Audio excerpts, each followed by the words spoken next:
Christy, we're ready for you. Thank you, Yolanda. My name is Christy Christensen. I've worked on this Ginnie Mae contract for about 3 years. I've also worked in mortgage servicing for about 18 years for a few different issuers in Atlanta. Nancy? My name is Nancy Strickland. I started mortgage banking career in 1985 in investor accounting with a mortgage servicer or an issuer. In 1999, I started working as an issuer support manager on this contract with Ginnie Mae. So in total, I have worked over 35 years in mortgage banking and worked with something doing with Ginnie Mae that entire time. I want to welcome everybody to the training and hope you all enjoy it. So this is our agenda for the webinar. Several of the items in the webinar that we're going to talk about today has previously been presented in the multifamily and single family investor reporting training. Many times during both trainings, we've always said 100% of loans and pools must be reported by the second business day, 7 p.m. Eastern Standard. And we'll still say that a couple more times during this presentation. If you have not attended any of the previous presentations, there's a presentation version and a recorded version that is posted on Ginnie Mae's website under training, tools, and resources.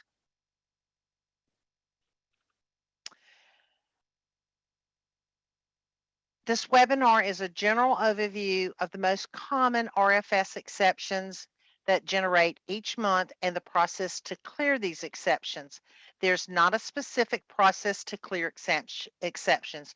You may report all of your loans at first, you may report all your pools at first, and we talk about, again, loans and pools because that's the first severity level that needs to be cleared at the beginning of the month. The goal or objective is to ensure that you meet Ginnie Mae guidelines by clearing the exceptions per severity level and correction timeframe. So our objectives for the webinar are for you to understand and effectively use Appendix 6-19 RFS Issuers Monthly Report of Pool and Loan Data. You have access and you are able to use all the resources provided by Ginnie Mae and to be able to determine why an exception was generated and how to clear that exception. Issuers are responsible for servicing their pools, their loans within Ginnie Mae guidelines. RFS is not an accounting system, it is a reporting system. Ginnie Mae does not have access to change or update your data within RFS, nor does it have the information on how the loan data is on your internal system. The issuer support group is a contractor to Ginnie Mae, and we are not allowed to give permission to change data such as loan terms, first payment date, maturity date, FIC. If you have questions concerning that, please contact your account executive. So let's look at some of the reference documents that will assist you in working with your exception and alerts. These documents listed here were also listed as part of the single family and multifamily training. Of course, all information on Ginnie Mae's website is there to assist you. We also have the Ginnie Mae guide, and once you access the guide, there will be links also for forms, APMs, and appendices. The next one is actually Appendix 6-19. And again, we think this is the most important document in working with your exceptions. And finally, the investor reporting manual. There are some specific information within the manual that could help you. So when we're looking at the reporting and correction timelines, again, this was also provided in previous training. Nothing's changed. Pools and loans reported by second business day. Criticals by fourth business day. All other exceptions by the 10th business day. Some exceptions you will have to do review and a lot of research prior to being able to clear that exception.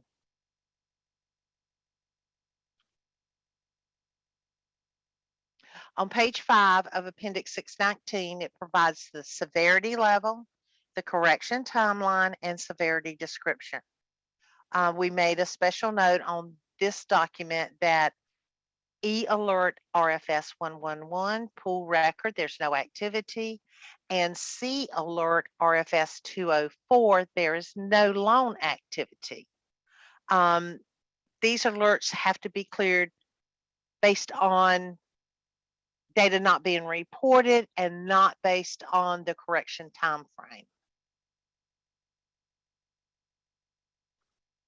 So Appendix 619 is your guide to reporting requirements and understanding why an alert generated. Each of the issuer support analysts keeps a hard copy of this report on our desk. Mine's ragged. It has notes written all through the document. Little things that, hey, an issuer's called me, I've written a note. So just it has a lot of information for me. Whether you have a hard copy on your desk or you use the document from your computer, please refer to this document first when you have questions concerning your exceptions. Here's some general information concerning the document. The document provides technical guidance and record layout specifications. When the reported data is not in line with the document specifications, exceptions will occur.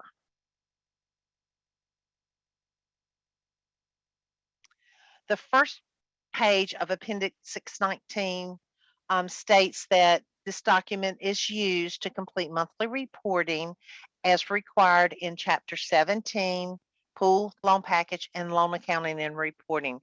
It helps the issuers to understand the flow of data from origination to post-settlement.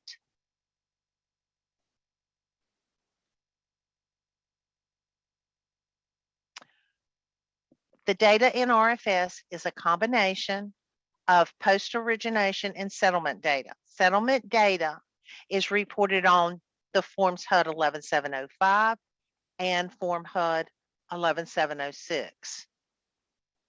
Data reported on HUD 11706 on the 706 should always agree to data reported in RFS.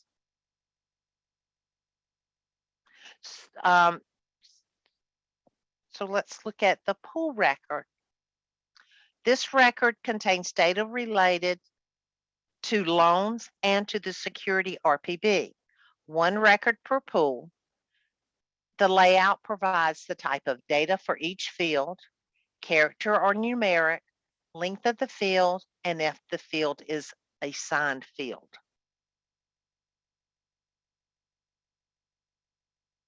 Oops, sorry.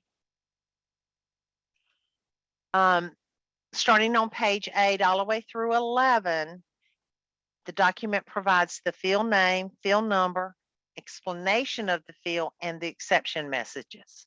This is where you would look at the field that has the alert and determine what the exception message means to you and what you need to do to clear it. As noted on this slide, italicized exception messages results from inconsistencies between pool and loan level reporting. These exceptions may occur when the loans are summarized to the pool level. List of the most common pool exceptions. We've already mentioned RFS 111, pool not reported. For the month of May, once issuers started reporting their data, data that was either missing on a file or had other types of problems, there were about 10,000 pools not reported at the highest level. Under each of these exceptions for the fields with the arrows, we have given you some of the reasons you would receive these exceptions, like the pool number or data was not on your file at all, or the pool number was incorrectly reported, numbers were transposed. So you reported a pool record, but it wasn't the correct pool record. At the very bottom, we have security RPB, pool 452, and pool 453. The pool 453 is for multifamily only, and it's a construction loan pool. The reason that we receive a lot of exceptions on that is the draw was not reported or incorrectly reported. For May, we had over 12,000 pool 452 and 453 at the highest number that was missing at any certain time. For the loan record, it contains data from origination and data related to the current status of the loan, one record per loan. The layout provides the types of data for each field, character, numeric, length of the field, and if it is a signed field. Page 13 through 19 gives you the field name, the field number, explanation of the field, and the exception messages. The loan record may also include information on a liquidation, which generates their own type of liquidation or exception messages. Sorry. The most common exceptions for the loan record are loan not reported, which is a RS 204. For this month, May reporting, at any one given time, we had 100,000 loans missing. And again, with the missing pools, missing loans, they have to be reported second business day. So there were a few issuers scrambling to get their loans reported. We have loan 655, which is the closing balance of the loan. And the rest of these alerts are really payment activity. Was a payment received? Is it delinquent? Is it prepaid? We had about 16,000 of these alerts this month. Most of these alerts are interchangeable between multifamily and single family. Again, there are some specific alerts just for multifamily. So matching in suspense has quite a few alerts every month. We are not going to discuss those alerts during this presentation. We had a webinar presentation on November 17th of 2021, and we went into an in-depth review of the matching and suspense process. This slide has a link to the webinar along with the link to APM 02-17, which provides layouts for case numbers. So any like note alerts that have to do with case numbers, the layout for those case numbers will be in Appendix 2-17 if you have questions.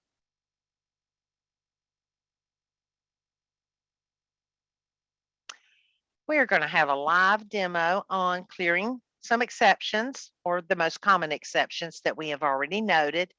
The only exception we will not be demoing is Pool 055 alert. The alert's pretty easy to understand, as it will generate anytime there is data in the adjust FIC field, except for ARM loans and multifamily, ARM pools and multifamily pools. So it will also generate when you have reported an FIC adjustment due to a substitution. So these are the alerts that we're going to go over. A few things on these alerts. If you have a question about an alert or you're not sure why it generated and you call us about it, please have your pool or loan number ready so we can review the exception. If you have already cleared that exception, if you can remember, please make a screenshot so we can actually look at what you have entered or what the data is in RFS. Again, there may be more than one reason an exception generated. So everybody could have the same exception, but 3 different reasons why it generated. So now we're going to turn the presentation over to Christy, and she's going to go through the live demo. Thank you so much, Nancy. And would you be able to stop sharing, please, ma'am? Thank you.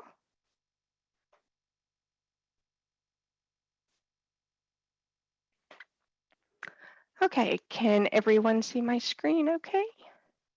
Looks great. Wonderful. Thank you so very much. So that was great information, Nancy. Thank you so much. There are a few differences between single family and multifamily reporting, as Nancy mentioned. They are in 2 different reporting modules within RFS. Most multifamily pools only have one very large loan, and they are unique because construction loans, known as CLs, will increase the closing security RPB. All of the exceptions that we will be reviewing today is after a file was processed and data was summarized in RFS. You will need to determine if you will be reporting the required information or reviewing all of the information on the screens as you're querying the exceptions. For training purposes, the training system has a reporting month of December of 2016. Beginning with multifamily, we are going to look at this particular loan, which is a construction loan, and it has an outstanding RFS 204 exception, which means the loan has not been reported or the record was rejected. When we went over the most common loan exceptions, we stated that RFS 204 exception may generate when the unique loan number was not included in the reporting file, was incorrectly reported, or the loan numbers were transposed. All of the information that is populated here on the screen is actually static from a previous month reporting. In general, when you're trying to query exceptions, compare the static information along with any missing data to your internal system. For the bottom half of the screen, this information would come from your internal information or your system or your reports, just basically wherever you would get your reporting information from. This should be the actual loan activity for the reporting month. For a CL draw amounts, they are posted in e-notification as a daily transfer sheets formatted as a PDF. Checking your e-notifications daily is highly recommended, as there is a lot of great information that is posted in eNote. So for this particular loan, the LPI date is December 1st of 2016, which we will enter here in the last installment date field.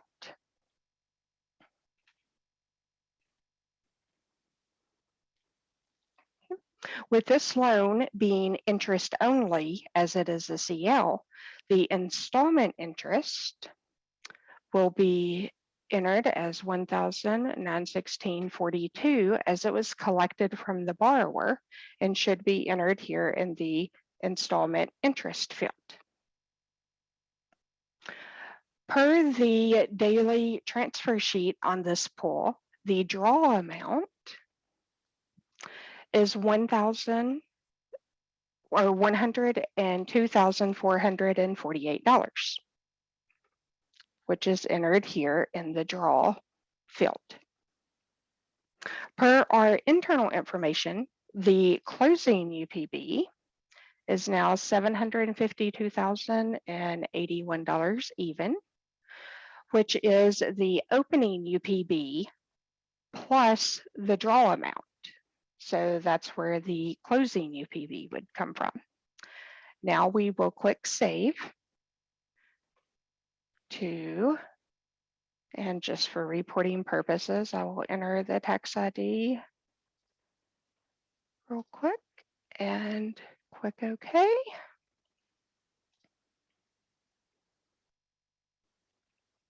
So now that we have entered the information and click save, we will review the top of the screen to ensure that there are no other outstanding exceptions on the loan level. And as we've mentioned in prior multifamily and single family training system, anytime that you enter and update loan information is reported or changed, you need to go over to the pool and save and sum the pool. So here I will actually copy the pool number and go over and paste it in and pull up the pool. So this pool is a seasoned pool and was originated in 2016. So we do have an outstanding pool 453 exception. This exception states that the security RPB should equal the prior month's security RPB plus the current month's draw for a CL unless there's a liquidation. The reported closing UPB on this pool is 0. So if you remember on the loan, we actually entered a draw amount. So to bring the draw amount over, we are actually going to click Save and Sum on this pool. Okay, so now it actually populated the draw amount.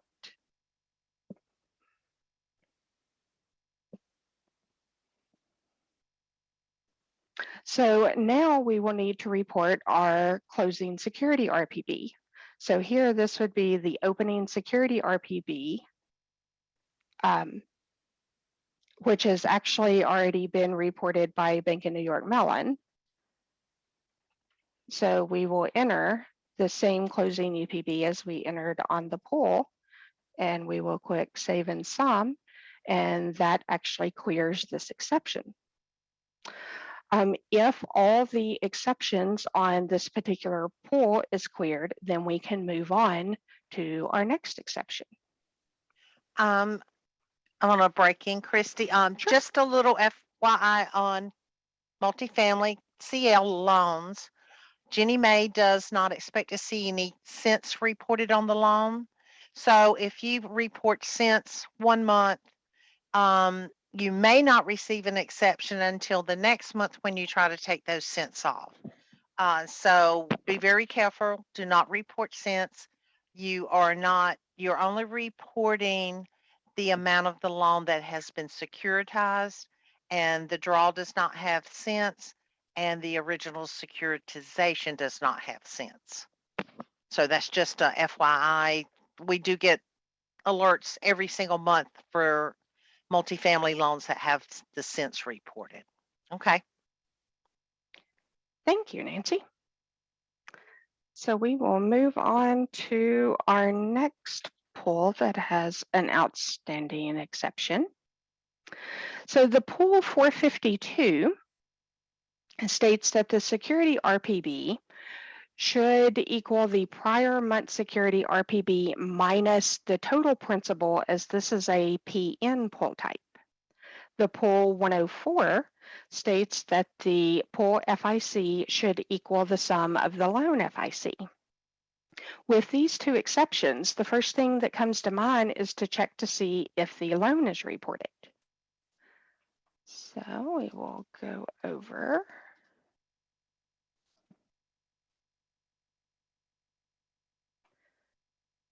to our loan level. And sure enough, we have an RFS 204 exception. So after reviewing our internal loan information, the last installment date should be January of 2017, as the borrower made a payment. So since the borrower made a payment, we will go ahead and report the installment interest and the installment principal. So now the closing UPB we will report would be our opening minus the installment principal to equal the closing UPB. So now we will save. So what was our tax ID. Just for training purposes, we will input a 9-digit number there. Okay, so now since we reported a payment here, so now, oh, see, I believe I did have a typo here in my closing UPB. So that's why it generated a loan 655 and the loan 653. So we will update that.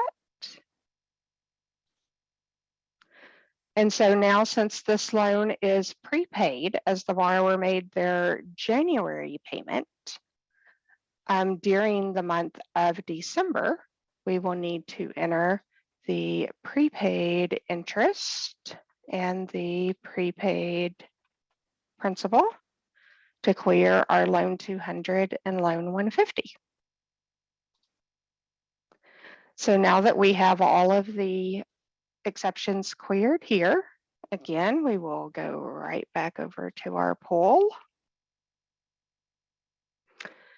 And so now we will just go ahead and click Save and Sum. And now, since we had reported the loan, our pool 452 and pool 104 actually cleared here without us actually having to change any information.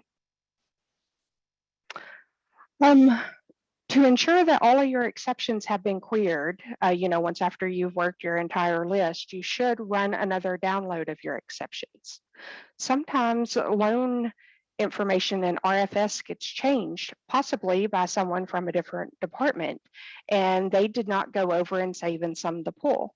So then, boom, the next morning you have a new exception.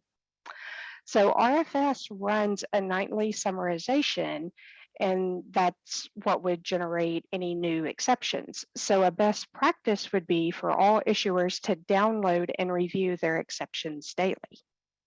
Nancy, would you like to add anything before I move on to our single family?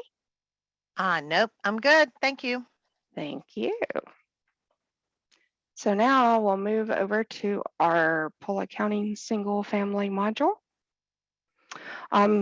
Again, all of the exceptions that we're reviewing today is after the file was processed. And just like in multifamily, you would need to determine if you're going to report all the required information or just review the information that will be on the screens.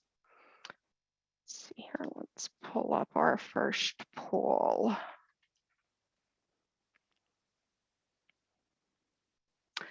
So this pool is a seasoned loan and was originated in 2015. The pool has an outstanding RFS 111 exception, which means that the pool has not been reported or the record rejected. When we went over the most common pool exceptions, we stated that the RFS 111 exception may generate when a pool number was not included in the file, the number was reported incorrectly, or you may have possibly transposed a number whenever you were building the pool in your servicing system. Again, most of this information that is populated on the screen is static from the prior month reporting. And you will compare the static information along with any missing data to your internal system. And actually in this pool, we do have a loan that is not reported. So we will be reporting that in just a minute. So after reviewing our internal reports, the only field that needs to be reported in this pool is the closing security RPB. So the closing security RPB is the difference between the opening minus the total principal. So the total principal is the net of the scheduled principal, the curtailments, the liquidations, and the RPB adjustment. The RPB adjustment is a signed field, meaning a plus or a minus or a positive or a negative adjustment can be entered into this field. So we will go ahead and enter our closing security RPB. and save and sum. So our RFS 111 cleared, but now it has generated a pool 452 and a pool 104. So again, the first thing that comes to mind is there's a loan that is not reported. So we will move over to the loan. Oh, that was actually our correct loan that came up. So this loan does have an outstanding RFS 204 exception, which means that the loan has not been reported or the record was rejected. When we went over the most common loan exceptions, the RFS 204, can be generated because the loan just simply wasn't on your file, it was incorrectly reported, or some of the digits within the loan number may have been transposed. Again, all the information would be static from the prior month reporting. So for this particular loan, the LPI date is 12/01/2016. Since the last installment date is the same as the prior last installment date, the borrower did not make a payment during the reporting cycle. So therefore, the installment interest and installment principal would remain as zero. Per our internal information, the closing UPB is $85,394.57, which is the same as our opening UPB since there were not any installments collected. So as for the T&I balance, we will enter that over here in our T&I field, and we will click Save to capture those changes. Okay, so that did clear our RFS 204. And then the next thing we're going to need to do is go over to our pool since we made a change on the loan level. Now in our single family module, there is a link here called the View Pool Activity. So if you click that, that automatically takes you back over to the pool where you don't actually have to click on the pool tab and enter the pool number. So this is our pool that we had just cleared, our RFS 111, and it created our pool 452 and pool 104. So now we will just save and sum since we've reported the loan, and those two exceptions have now been cleared. So we will move on to our next pool exception. So here we have a pool 104, pool 452, and a pool 054. So let's tackle the pool 104 and pool 054 first. The pool 104 says that the pool FIC should equal the sum of the loan FICs. The pool 104 pertains to the closing FIC field. The pool 054 exception states that the FIC adjustment should equal the difference between the opening and the closing FIC for the pool minus the FIC for loans liquidated during the reporting period. For this pool, we didn't have any loans that were liquidated. So per our internal information, the total of the FIC for all of the loans is $8,502.13, which matches the opening FIC on this pool level. If the total of the FICs on your internal information does not match, please review as one or more of the loan level FICs may have been changed. Remember, all of the loan terms should be reported in RFS exactly like it was securitized, also known as from origination, with the exception of the ARM loans and modified loans. If the loan FIC has been changed from the securitized FIC, a correction to the loan level FIC and RFS will need to be entered. So to correct this closing FIC, since it matches our opening FIC, and there is not an adjustment, we will enter 8,502.13. So now we will click Save and Sum. And so that cleared our pool 104 and pool 054. So now we only have a remaining pool 452. So this exception states that the security RPB should equal the prior month security RPB minus the total principal. So by taking the opening security RPB and subtracting the total principal, the closing should be 1,365,477.32. And then we will come down and click our Save and Sum, which clears the pool 452 exception. Okay, we've got a few more loan level exceptions. Oh, and as a quick note here, you can type the 9-digit Ginnie Mae unique loan ID, or you can copy and paste it into that field. So here we have a loan 250 and a loan 300. These exceptions state that the delinquent interest and principal should be specified when the last installment date is prior to the reporting period. The reported last installment date on this particular loan is October of 2016, which means the loan is delinquent. So if we were to enter per our internal information or our delinquent report, we will enter our delinquent amounts.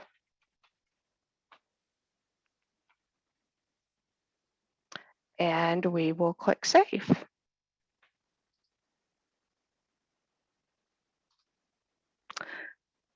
So just simply by entering those amounts here, that cleared our loan 250 and our loan 300.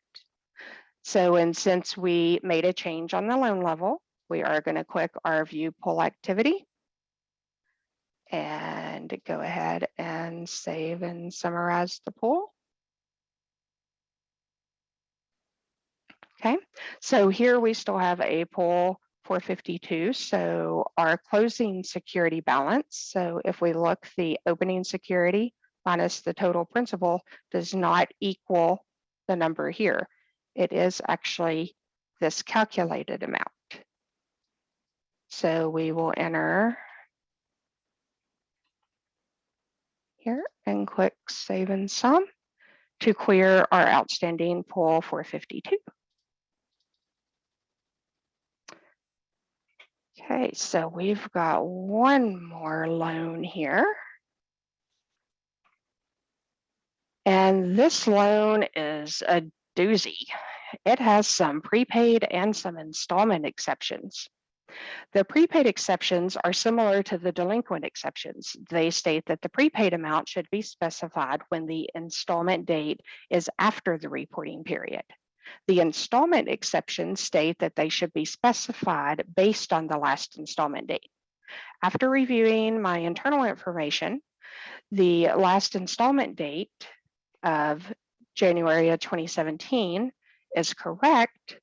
This borrower is prepaid because they made that payment during the reporting period. So we will enter our installment, interest, and our principal per our internal reports. And since they are only prepaid 1 month, these same numbers will go in our prepaid fields. So now we will click Save and see if we have any outstanding exceptions. So now we have actually generated a loan 655, which states that the loan UPB is not consistent with the other values reported on the record. So basically the math doesn't work. As a reminder, like Nancy said, RFS is a reporting system, not an accounting system. The loan 655 generates because the opening UPB minus the installment principal minus the curtailments plus or minus the net adjust UPB does not equal the number that was reported in the closing UPB field. Since we reported this installment, the closing UPB should be 178,033.54. The loan 655 could have been eliminated if the closing UPB would have been entered at the same time that the prepayment and the installment figures were entered. So now we will click save. And that has cleared our loan 655. And of course, we will come back over to our pool and save and sum. And we do not have any outstanding exceptions. So Nancy, do you have anything to add? No, I think that's it. Sounds good. Okay, I will turn it back over to you.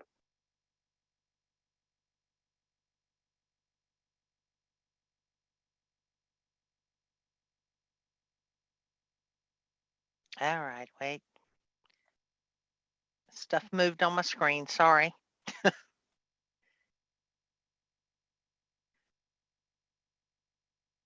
Okay, so these are the exceptions we went over.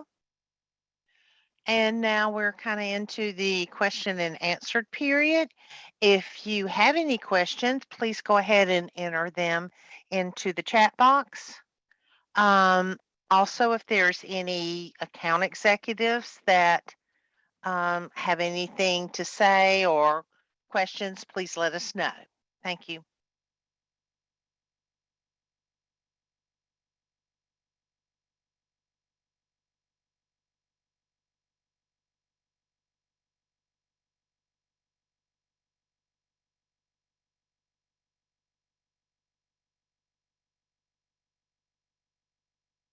Any questions? I know everyone's going to think of their questions when they get off the call.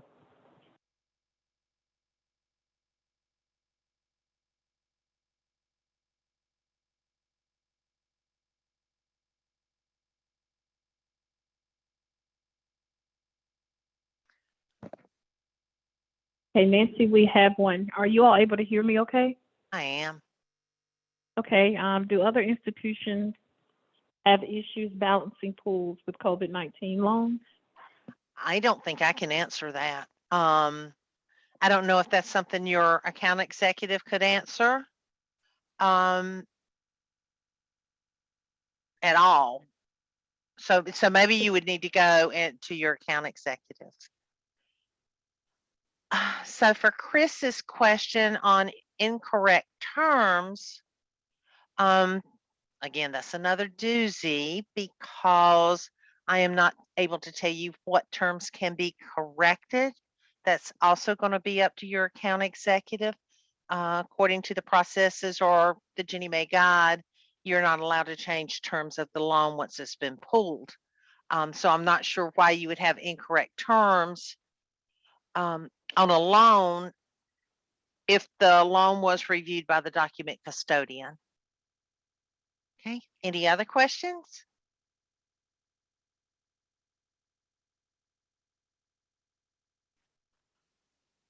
Well, okay, Sandra. Hold on. I just lost Sandra's question. An expected value is a suggestion. It may not always be the exact value that should be reported in RFS. When RFS was created, we were providing suggestions to issuers, and we found that some issuers were just putting the value in and not doing any research. So a lot of those expected values were removed so issuers could actually review and put in the correct value.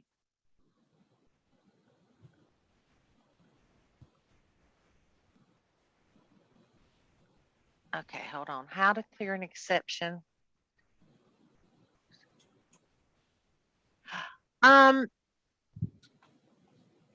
The OPB exception, if it is a MAT exception, it's whatever the agency has, not necessarily what RFS has. We match OPB to the agency file, not to RFS data.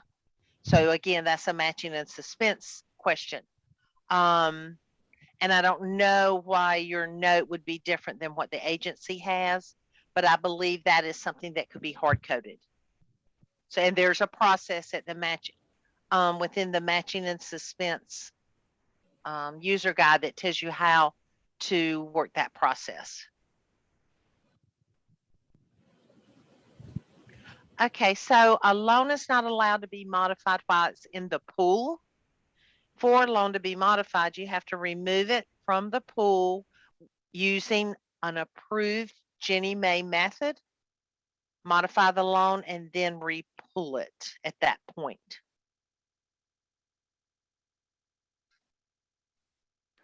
And if a loan was modified within the pool, Nancy, would they need to go to their account executive? Absolutely. You either have to put the loan, yeah, most time they'll make you put the loan back to what it was, and you have to determine in-house what you need to do with your discrepancies.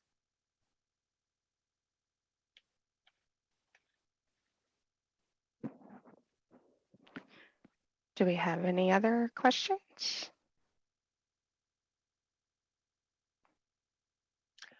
Oh, Tammy. I understand a loan can have a second lien. I don't know about a second UPB. Is that a lien? As long as Ginnie Mae is in the first position.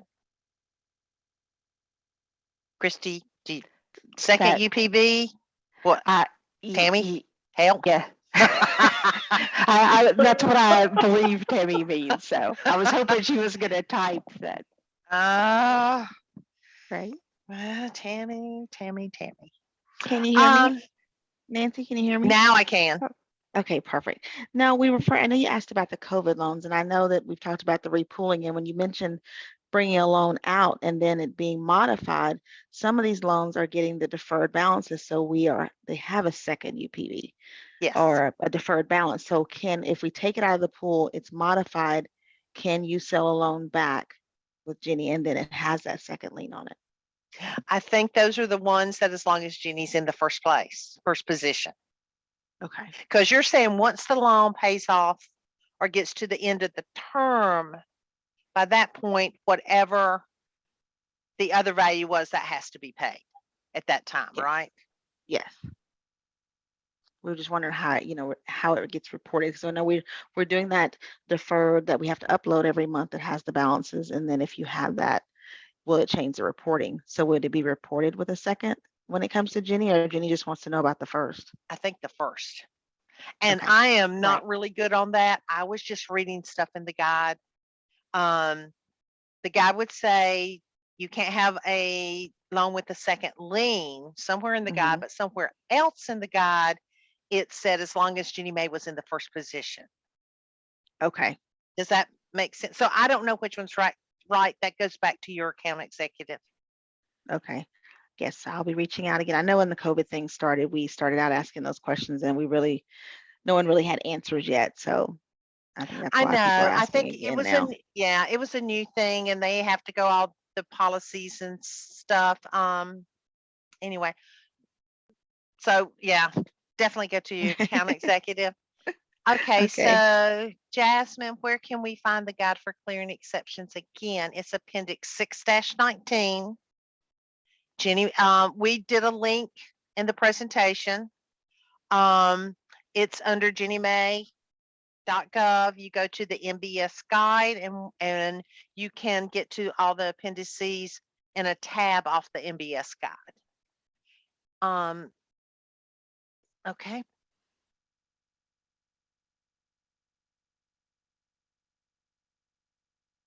Okay, great. So we're about out of time. If you have additional questions and you either did not have time to ask them or they pop into your head later on, You may send your questions to askginniemay@hud.gov, and we will get back with you. Want to thank everyone for attending the session. We had a huge number of attendees. So I hope you all enjoyed it. And again, we'd be glad to answer any questions that you have. Okay. All right. Thank you very much. Awesome. Thank you again, everyone, for attending. Just like Nancy and Christy just stated, hopefully this training was beneficial to you. Again, our training session today was recorded, and in the near future, you'll be able to find the recordings on ginnie.gov. And I posted the link. So you could just scroll up in the chat and you should be able to find that link. Thank you again for joining us, and enjoy the rest of your day.